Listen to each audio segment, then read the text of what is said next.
Hey guys, sorry I'm late. But I'm here. Like I said, I'm doing this even if I have to do it late. I apologize, but hey, we're here.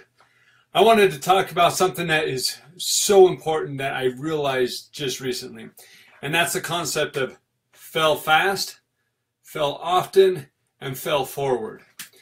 Now, we have been taught as children that we shouldn't fail, that we need to keep going and all that, which is true, except for the part of saying we shouldn't fail.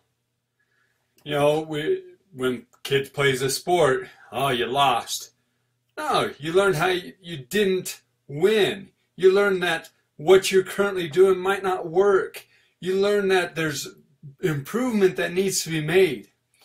And this mentality can actually change the difference in how you parent, how you live your life, the chances you take, the opportunities that you might miss.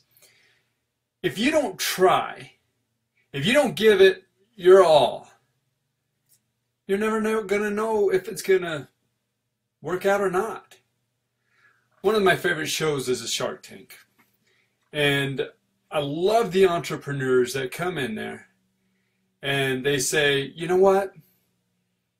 I don't care if I didn't get a deal. I'm not giving up. And matter of fact, a lot of them actually succeeded and did very well. Matter of fact, there's one entrepreneur that when she came back in, they said, whatever you're selling, we're going to buy it. I mean, they were just, because she had made a success. Now, what the important part is fail forward. When we make a mistake or when we do something that maybe didn't work out exactly how we want, we need to reevaluate, adjust, and go forward. If we're not failing, we're not trying. If we're not trying, we're staying stagnant. And living a stagnant life is very boring. It can be very depressing. Matter of fact, a lot of people who do live stagnant lives feel like there's no purpose. And if you are trying and doing the things that you love to do, even if you're failing in the world sense, even if you're failing, that's okay. I love the quote that said Thomas Edison said. He was interviewed and they said, well, you failed so many times at making the light bulb.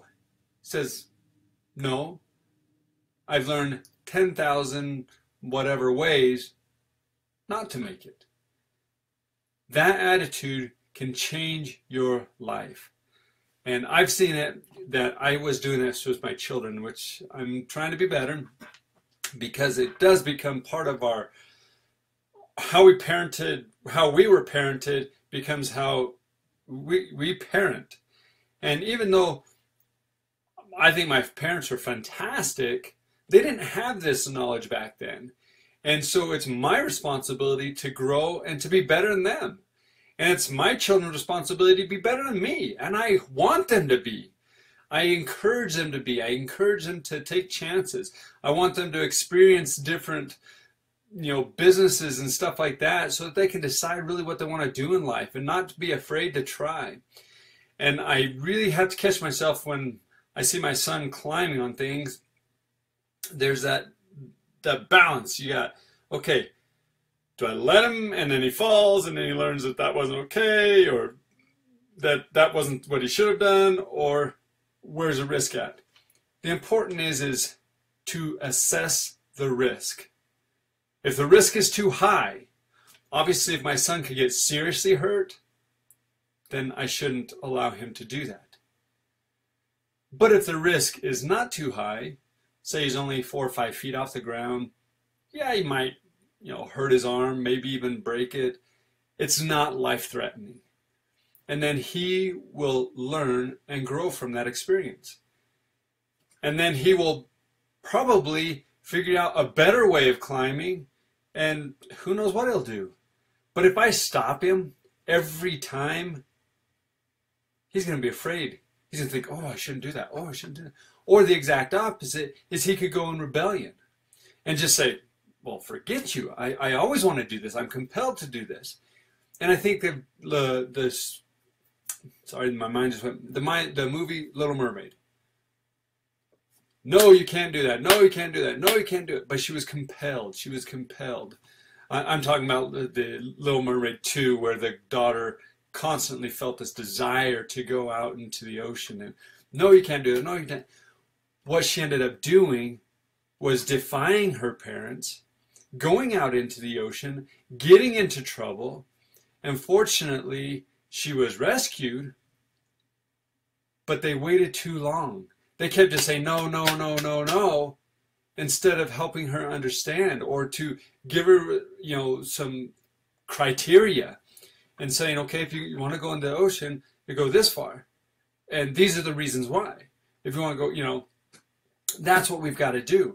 So if my child's climbing, say, hey, son, if you want to climb, why don't we climb over here so that way, as you're learning, you're not going to fall too far. Because you will fall, and that's great. That's how you learn. And praise and encourage that. And when we do that, it totally messes with the brain because the children are like, well, wait a second, I thought we're not supposed to fail. No, failing is good as long as you do it really quick. So in other words, you try something, if it's not working, then you try it again, try something else, and then you're just adjusting and you're moving forward. Now, if you're doing the same thing and then you repeat the same thing, obviously not what you should do. And that's not what I'm talking about. I'm talking about fail, adjust, and then continue to fail, because that's going to make you progress, just like Edison did. That's the message today. I hope you enjoyed it. I apologize I was late. Like I said, life gets busy on Thursdays and I don't know where time goes, but I will not miss it. That's my commitment. You guys have a great day.